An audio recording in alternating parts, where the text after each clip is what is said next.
جب انہوں نے کی اس کے بعد بیچ کے سالوں میں محمد رسول اللہ صلی اللہ علیہ وسلم تک یہ بیچ میں رک گئے، لیکن جب آپ صلی اللہ علیہ وسلم دنیا کے اندر آئے انہوں نے اس سنت کو پھر سے زندہ کیا۔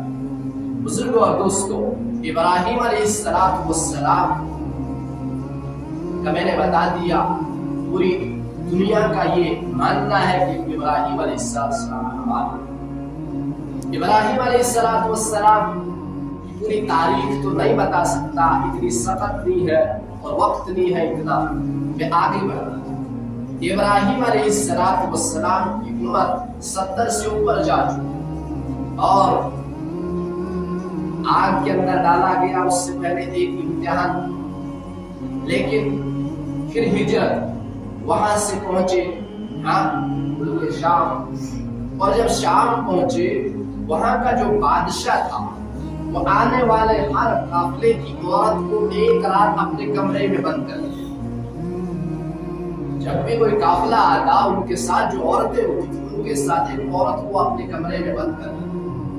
تو انہوں نے ابراہیم علیہ السلام کی اہلیہ حضرت سارہ کو کمرے میں بند کر دیا۔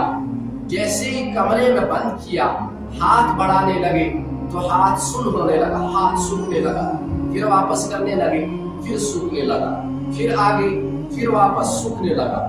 تو انہوں نے کہا یہ ماجرا کچھ اور ہے، یہ عام بات نہیں ہو سکتی۔ تو انہوں نے پھر اپنی بیٹی کا نکاح حضرت ابراہیم علیہ نبینا علیہ السلام کے ساتھ کر دیا۔ یہ تو پہلے سارا، پھر حاجرہ کا نکاح حضرت ابراہیم علیہ السلام کے ساتھ کیا۔ پھر وہاں سے ہجرت کے لیے نکلی اور یہاں سے ساری زندگی ابراہیم علیہ السلام نے اللہ سے دعا کی، ساری زندگی رو لگائی، رب هب لي من الصالحین، کہ میرے مولا مجھے نیک اور صالح اولاد سے نواز دے، مجھے نیک اور صالح اولاد دے۔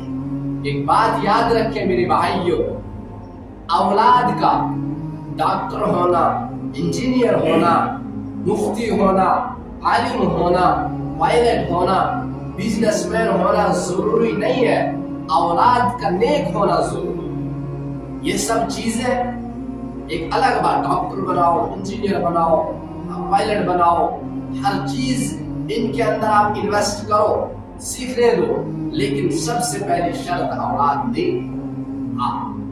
ورنہ اولادیں تو ہے ماں باپ کی نافرمان، ادب نہیں، حدود نہیں، دین کا پتہ نہیں، شریعت کا پتہ نہیں۔ تو یہاں سے یہ نکلے، جب ان کا نکاح حضرت حاجرہ کے ساتھ ہوا اس وقت 70 سے اوپر چلے گئے تھے، اور حاجرہ علیہ السلام کی عمر 20-22 سال، 22 اسی کے بیچ میں عمر تھی۔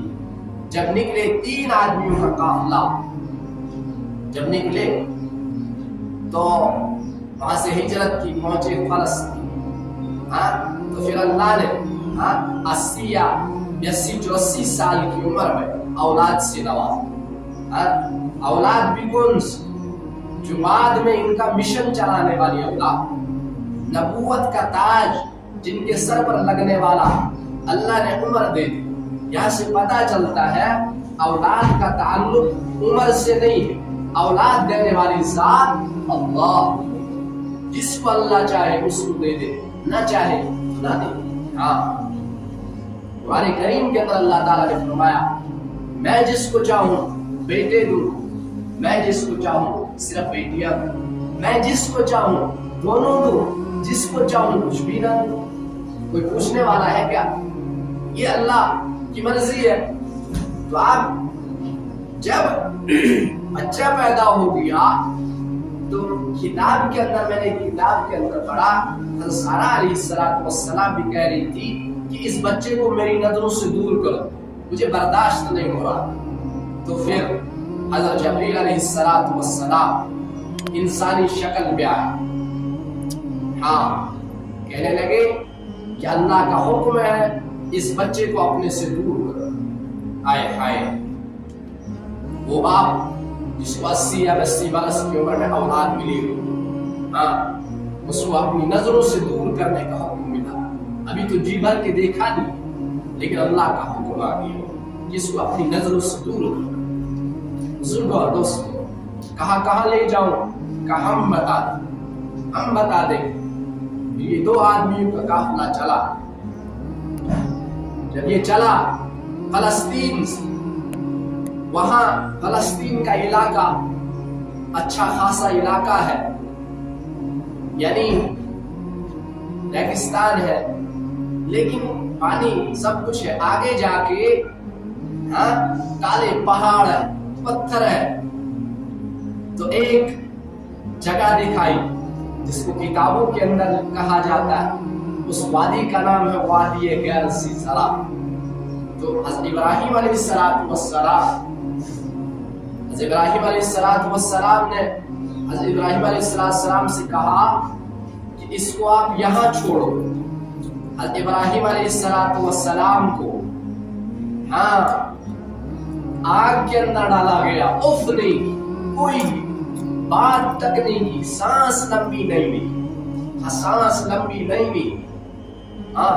لیکن جب جبریل علیہ السلام ان پر سوار آگے پیچھے حضرت پیچھے دو میاں بیوی اور بچہ، چھوٹا بچہ. تو جب جبریل علیہ السلام نے کہا کہ ان کو یہاں چھوڑ دے، تو ایک دم ابراہیم علیہ السلام نے کہا یہاں نہ پانی نہ کھانے کا انتظام نہ کچھ. کہا یہ اللہ کا حکم. تو اور آگے حکم یہ تھا کہ ان سے بات نہیں کرنی، کوئی بات نہیں کرنی. تو اب ابراہیم علیہ السلام ان کو چھوڑ کر واپس چلے. واپس چلتے چلتے پیچھے حضرت حاجرہ علیہ السلام 3 میل تک چلتی رہی، پوچھتی رہی آپ ہمیں یہاں چھوڑ کر کیوں جا رہا. 3 میل تک چلتے پوچھنے لگی. آخر میں خود حضرت حاجرہ علیہ السلام نے کہا کیا یہ اللہ کا امر ہے؟ تو بات کرنے کی اجازت نہیں تھی. کہا ہاں یہ اللہ کا امر ہے. تو کہنے لگی کہ ٹھیک ہے جاؤ، اگر یہ اللہ کا امر ہے، میرا اللہ مجھے کبھی ضائع نہیں، میرا اللہ میرے بچے کو. اور اس سے پہلے غالباً یہ بات کوئی میں نے پڑھی نہیں، سنی. 3 دن 4 دن کے اندر ایک شیڈ سا تیار کیا اچھے طریقے سے جہاں اس میں رہ رہے تھے. لیکن میں پہلے بتا دوں اس کی پوری تحقیق نہیں، اتنا سنا ہے کہ بیٹھنے کے لیے انتظام کیا. اور جب وہ نکلے واپس نہیں دیکھا، چلے گئے.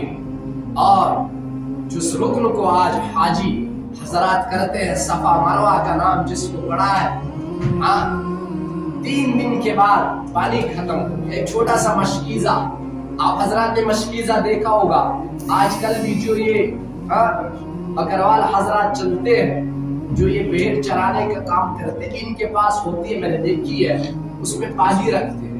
وہ پلاسٹک کی ہوتی ہے، وہ کس ایک ربڑ، جس طرح ٹائر کے اندر سے جو ٹیوب ہوتی ہے اس ٹائپ کا ہوتا ہے. وہ مشکیزہ بولتے ہیں اس کو. اس کے اندر پانی ہوتا ہے.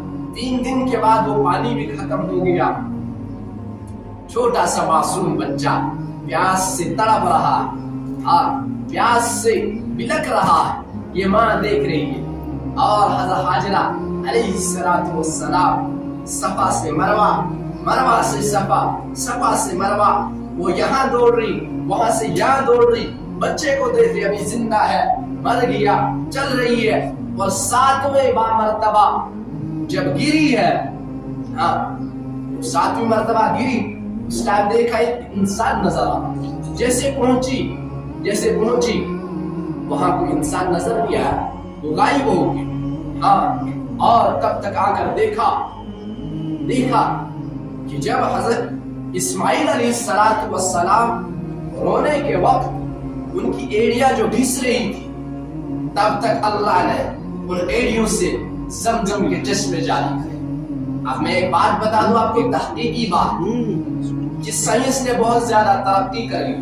وہ طائف تک کھودا ہے، عرب والوں نے کھود کے رکھ دیا. یہ چیک کرنے کے لیے پانی کہاں سے آیا. لیکن کوئی بھی آج تک اس چیز کا پتہ نہیں کر پایا. ہاں، یہ اللہ کا ایک غیبی نظام چل رہا. اور آپ صلی اللہ علیہ وسلم نے فرمایا اگر ہماری ماں اس کو یہ زمزم لفظ جو ہے یہ عبرانی زبان کا لفظ ہے، اگر ہماری ماں زمزم زمزم زمزم نہ کہتی، اللہ اس پورے مکہ مدینہ کو، پورے عرب کی سرزمین کو اس زمزم کے پانی سے سیراب کر. لیکن انہوں نے جب یہ لفظ کہے تو یہ رک گئی. اب چند دن کے بعد ایک قافلہ گزرا وہاں سے. اس قافلے کو پانی، وہ علاقہ ایسا تھا پانی نہیں ملتا. اور 7 چکر ایسا نہیں ہے کہ اللہ نے 7 چکروں کے بعد کیوں لگا. اللہ تو پہلے ہی نکال دیتے. نبی، ابن نبی، ان کی اولاد اور ان کی اہلیہ، جن کے سر پر نبوت کا تاج ابراہیم علیہ السلام کے بعد ہوگا، آپ پہلے چکر میں ہی نکال دیتے. نہیں، کہ محمد سے وفا دور ہے ہم تیرے، یہ جہاں چیز ہے کیا لوگوں کا لگتی. نہ کر لبوں کو سی، عشق ہے دل لگی نہیں، سینے پہ تیر کھائے جا، آگے قدم بڑھائے جا، یعنی زبان حال سے کہہ دے کہ ہاں صدائے جا. اللہ تو پہلے ہی چکر میں نکال لیتے یا جیسے پانی ختم ہوا. لیکن نہیں، یہ بتانے کے لیے کہ اللہ کے پاس پہنچنے کے لیے اگر کسی بھی راستے سے گزرنا پڑے گزر جاؤ، لیکن اللہ کو مت. اب وہ قافلہ انہوں نے دیکھا پرندے اڑ رہے، ان کو بھی پتہ نہیں چلا، پانی کی قلت. جیسے ہی انہوں نے دیکھا تو ان کو لگا کہ پرندے وہاں بیٹھتے جہاں پانی ہوگا. وہ چلے 2 آدمی، انہوں نے دیکھا ایک عورت ایک بچہ اس کنویں کے کنارے، کنواں بعد میں کھودا گیا پانی کے کنارے. کہا کہ ہمارا قافلہ یہاں سے چل رہا، ہم یہاں آرام کرنا چاہ رہے ہیں، پانی کی ضرورت، قافلے چل رہے. تم نے کہا پانی میرا، آپ یہاں آرام کر سکتے. آگے بیٹھے. 1 سال کے بعد اللہ نے ابراہیم علیہ السلام کو ملنے کی اجازت دی. اور 1 سال تک اس ماں نے، اب خود سوچو اس باپ کی حالت، جو باپ اپنے بچے سے جدا ہوا. وہ باپ ہم دنیا کے اندر دیکھ رہے ہیں، باپ اپنی اولاد کے لیے کبھی جھوٹ بھی بول جاتا ہے. ماں باپ اپنی اولاد کے لیے جھوٹ کی حدوں کو بھی پار کرتے. اسی لیے ایک شاعر نے کہا ماں جھوٹ بول بول کر بھی جنت کے اندر جائے. اسی لیے تو حدیث کے اندر لکھا ہے اوسع ابواب الجنہ، کہ باپ جنت کے دروازوں میں سے سب سے بڑا دروازہ ہے. میں نے پہلے ہی کہا کہ اس مہینے کے اندر اللہ رب العزت سے اولاد کی دعا مانگ، اور کس اولاد کی؟ نیک اور صالح اولاد کی دعا مانگ. اولاد کا ہونا اتنا ضروری نہیں جتنا اولاد کا نیک ہونا ضروری. انجینئر ہو، ڈاکٹر ہو، پائلٹ ہو، بزنس مین ہو، کچھ بھی ہو، لیکن اس کے ساتھ نیک ہونا ضروری. حضرت ابراہیم علیہ السلام کی ساری زندگی گزر گئی تھی ربی ہب لی من الصالحین، اللہ سے دعا کرتے کہ اللہ مجھے ایک صالح بیٹا نصیب عطا کر دیجیے. تو ابراہیم کو 1 سال تک وہ نظر حضرت حاجرہ علیہ السلام کی اس پہاڑی کی طرف جہاں سے ابراہیم علیہ السلام واپس گئے. ایک دم 1 سال کے بعد دیکھا اونٹ کا سر نکلا. تو آئے، اللہ نے اجازت دی تھی، بات کرنے کا حکم پھر بھی نہیں. آئے تو کہا کہ بچے کو مجھے پکڑا، گود میں لے لیا. پھر ابراہیم علیہ السلام سے کہا کہ آپ کا سر دو دوں، یہ پانی پاک ہے. تو آپ نے سر اترنے کی بھی اجازت نہیں تھی. آج تو ہم اگر ان اعمال کو ایک نیکی سمجھ کر کریں گے، اعمال سمجھ کر کریں گے، نہ کسی کو جہنم کا خوف، نہ کسی کو جنت کا شوق. ایک حدیث کے اندر لکھا ہے، مفہوم عرض کہ فرمایا جب صحابہ کو آپ صلی اللہ علیہ وسلم جنت کا تذکرہ سناتے تھے، اس کا تذکرہ، جنت کا تذکرہ سناتے تھے، حوروں کا تذکرہ سناتے تھے، فرمایا صحابہ کو جنت کے خیالات میں، حوروں کے اس خیالات میں بیٹھے بیٹھے احتلام ہو جاتا. آج نہ کسی کو جنت کا شوق ہے نہ جہنم کا خوف. ہاں، اور اولاد اگر بنے گی یہ ماں باپ کی ذمہ داری. اس خون نے ہماری زندگی کو برباد کر دیا. ہاں، اگر اولادوں کو فرما بردار کرنا ماں باپ کو ٹائم دینا پڑے. ماں باپ نے اپنے اولاد کو اگنور کرنا شروع کر دیا. آپ صلی اللہ علیہ وسلم نے فرمایا اپنی اولاد کی عزت کرو تب جا کر یہ آپ کی عزت کرے.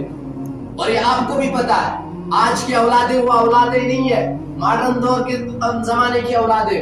سب کچھ پتا ہوتا ہے. سورہ یوسف پڑھنے کی ضرورت ہے ہر اس باپ کو، ہر اس ماں کو. ہاں، اور یہاں کہ ہم اگنور کر رہے ہیں اولادوں کو.